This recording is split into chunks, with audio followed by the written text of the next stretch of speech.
আসসালামু আলাইকুম। বন্ধুরা কেমন আছেন সবাই? আশা করি ভালো আছেন। আমিও আলহামদুলিল্লাহ ভালো আছি। আজকে আমরা আলোচনা করব ছেলেদের যৌন ইচ্ছা, যৌন আগ্রহ কেন কমে যায়?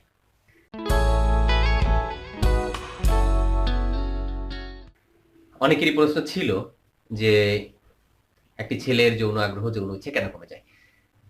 যৌন ইচ্ছা কমার জন্য ২ টি কারণ। একটি হচ্ছে শারীরিক, একটি মানসিক। শারীরিক কারণের মধ্যে সবচেয়ে প্রধান কারণটা হচ্ছে তার ভুল জানা। সেক্স এডুকেশনের অভাব। এর আগে অনেকগুলো ভিডিওতে এগুলো কিন্তু বলা হয়েছে যে আমরা ভুল জানি, ভুল জানার ফলে এই হয়, এই হয়, এই হয়। যারা আগের ভিডিও দেখছেন তারা মোটামুটি আঁচ করতে পারছেন যে আমি কোন বিষয়টি বলব।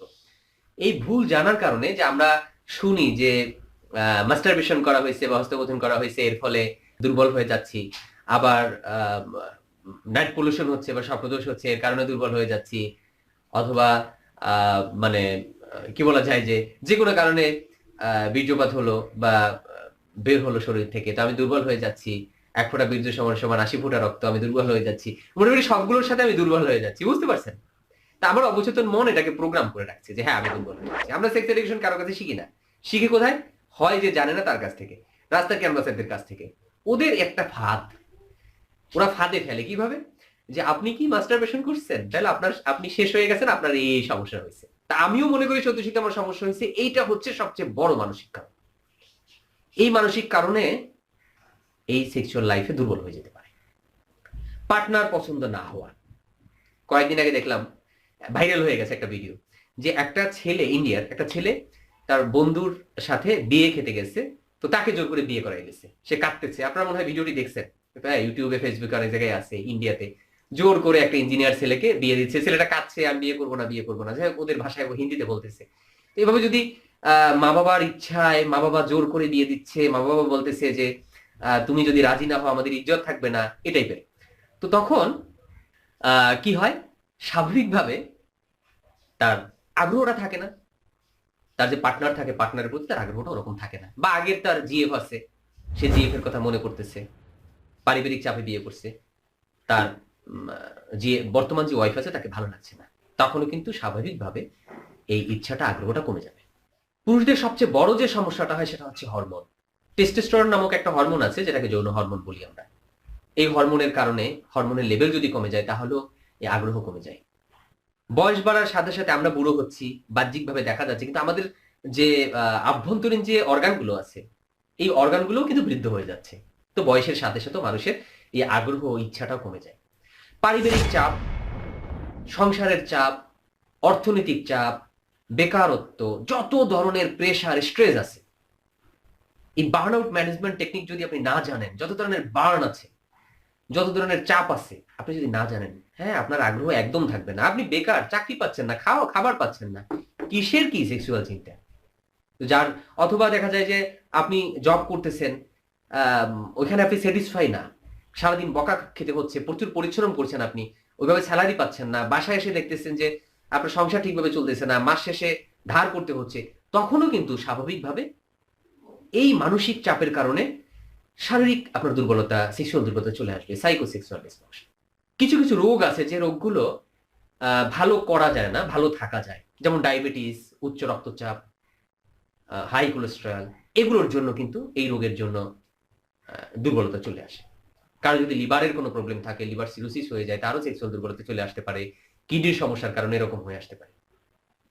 এটা শারীরিক রোগের সাথে একটা সম্পর্ক। আবার যারা একটু বেশি মোটা তাদের মধ্যে এই সমস্যাটা অনেক সময় হয়, আগ্রহটা কম। ধূমপানের ফলে আগ্রহ কমে যায়, মদ্যপানের ফলে আগ্রহ কমে যায়। বাজারে কত কিছু আছে, বাবা আছে, ডাইল আছে, আরো কত কিছু, সবজি টবজি, নাম না জানা অনেক কিছু। হ্যাঁ, তো নিত্য নতুন আবিষ্কার হচ্ছে। এগুলো যারা অ্যাডিক্টেড হয়ে যায় তাদের এই ইচ্ছাটা, যৌন ইচ্ছাটা আস্তে আস্তে কমে যায়। তারা একটা সময় বলা যায় অকেজোই হয়ে পড়ে। যদি অতিরিক্ত উত্তেজক মেডিসিন ব্যবহার করা হয়, একটা সময় উত্তেজক মেডিসিন সে ব্যবহার করছে, যৌন উত্তেজক মেডিসিনের কথা বলছি, কিন্তু আমি উত্তেজক মেডিসিন ব্যবহার করছে, ব্যবহার করার কারণে তার ওই সময়ের জন্য সে খুব বেটার একটা পারফরমেন্স পেল, বেটার একটা রেজাল্ট পেল, হ্যাঁ খুব ভালো পারফরমেন্স হলো। পরবর্তীতে দেখা যাবে যে খুব ভালো একটা সাইড ইফেক্ট হয়ে যাবে, তখন অন্য কোনো ন্যাচারাল মেডিসিনও কাজ করবে না। এর জন্য তার এই সমস্যাটা হতে পারে।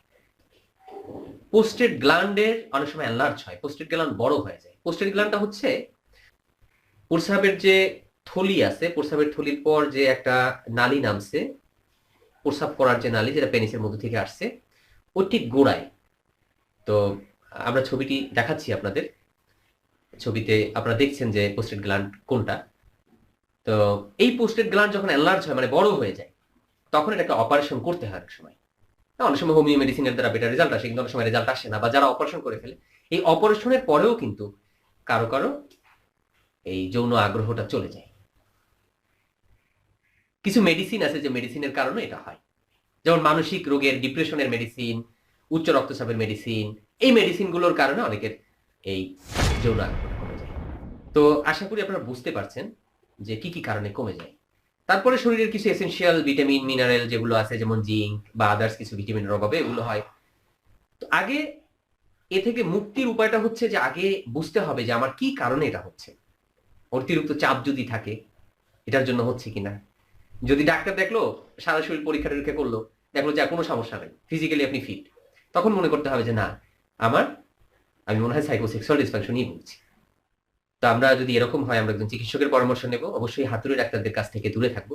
তো অনেক ধন্যবাদ যারা আমাদের সাথে এতক্ষণ ছিলেন। আশা করি আপনাদের মধ্যে একটা বেসিক কনসেপ্ট চলে আসছে যে কি কি কারণে ছেলেদের আগ্রহটা চলে যায়, কি কি কারণে একটা ছেলে যৌন আগ্রহ হারায়। আপনাদের ধারণা দেওয়াই আমাদের আসলে উদ্দেশ্য ছিল। আপনাদের সাথে চমৎকার একটা সময় কাটালাম আমরা।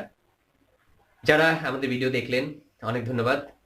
আর চ্যানেলটি সাবস্ক্রাইব যারা করেননি এখনো, সাবস্ক্রাইবটা করে ফেলুন, আমাদের সাথে থাকুন। আল্লাহ হাফেজ।